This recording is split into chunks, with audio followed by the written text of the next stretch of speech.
নমস্কার বন্ধুরা, আজকের ভিডিওটি সমস্ত পশ্চিমবঙ্গবাসীদের জন্য অত্যন্ত গুরুত্বপূর্ণ।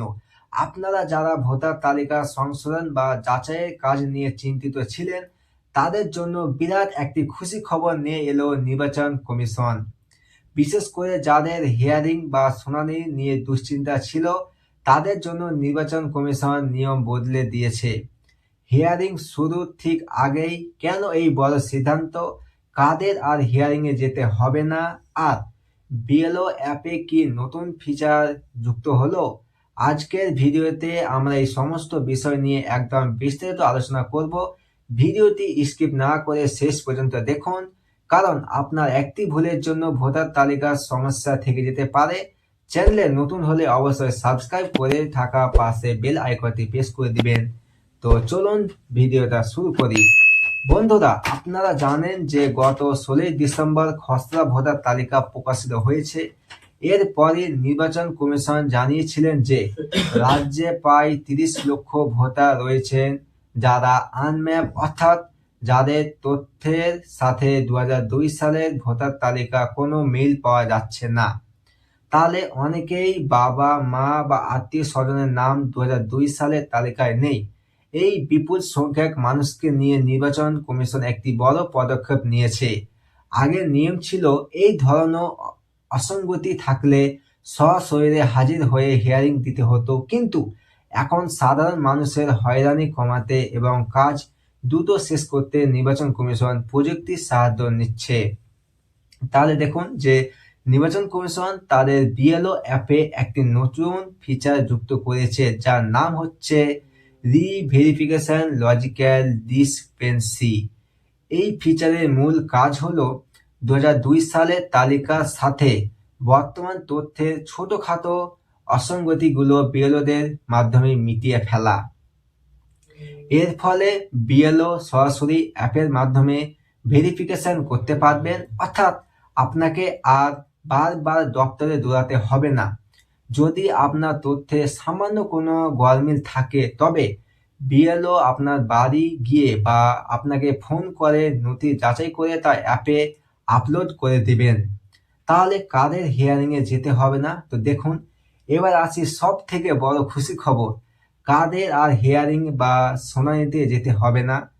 তো দেখুন, যাদের নিজের নামে বা বাবা মায়ের নামে বানান সামান্য ভুল আছে, যাদের মধ্যনাম বা পদবীতে ছোটখাটো পার্থক্য আছে, বা যাদের 2002 সালে তালিকার সাথে লিঙ্কেজ বা ম্যাপিং এর সমস্যা ছিল কিন্তু এখন উপযুক্ত নথি দিতে পারছেন।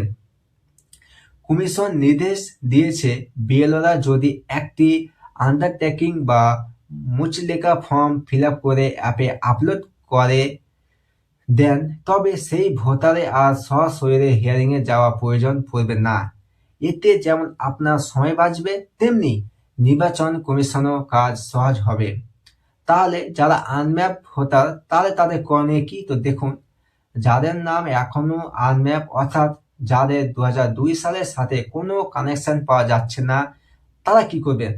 বিএলওদের কাছে ইতিমধ্যে একটি এক্সেল শীট পাঠানো হয়েছে, যেখানে এই 30 লক্ষ ভোটারের তালিকা রয়েছে।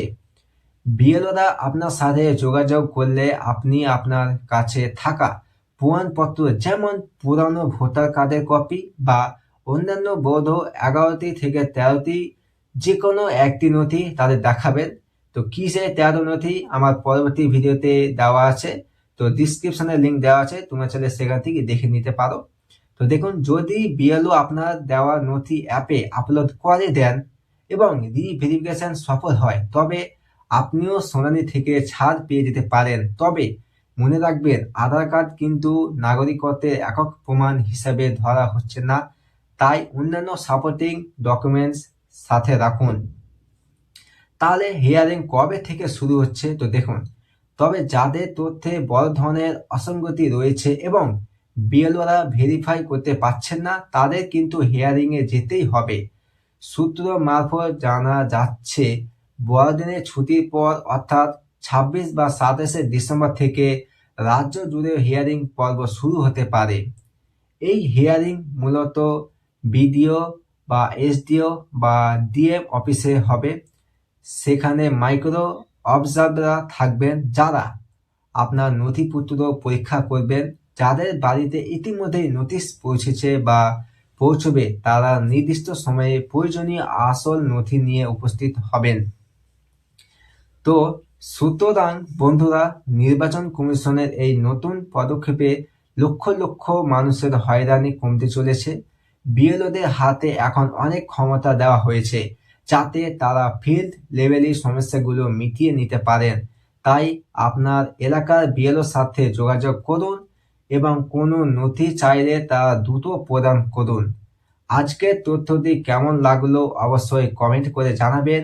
ভিডিওটি ভালো লাগলে একটা লাইক করুন এবং বন্ধুদের সাথে শেয়ার করে তাদেরও এই খুশির খবরটি জানিয়ে দিন। দেখা হচ্ছে পরের ভিডিওটিতে কোনো গুরুত্বপূর্ণ আপডেটের সাথে। ভালো থাকবেন, সুস্থ থাকবেন। ধন্যবাদ।